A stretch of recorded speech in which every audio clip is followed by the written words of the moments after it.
chimwe. Yo way. I'm told by now. I'm told by now.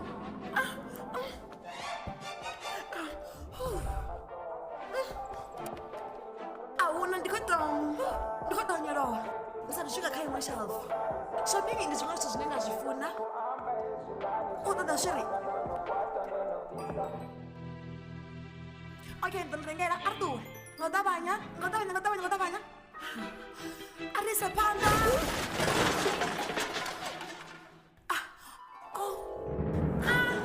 Ini. Noita ezikanne. Ada apa zap? Tawanya hoyana ni. Nasa ko bisa masuk. Sanzi. Tawanya ni Arthur. Namelani. Heyo, imani.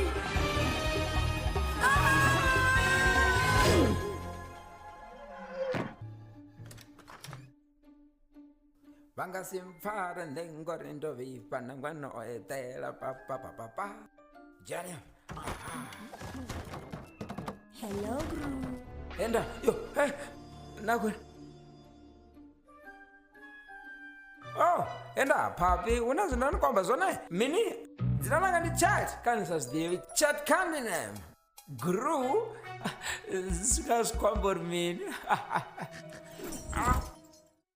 Skwambori ni skona zozipa. Hey, azwabu desu. Uri ana vya toni pa watu waulwane. Ati Tony P's dera. Haha, isso zungazo tetu ma joke.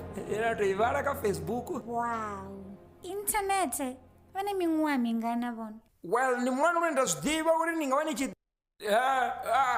Vako tiyo disedza. Nendi divava ni villain. Asime atukubenda bona na dzina langa zaududi ni kwamba na mtu asene samzili chirengisa solar panels. Oh, vasingovilela ndingasivambulule ngauri vakudomperekedza utswa rikhayo tswa rote machelo Ni kwenya kutswa. Fane apa mwana. Hey, avatecherisapo mukala tingavaluvheleli ende ndiyavathembisa avakutodolwa nane ti.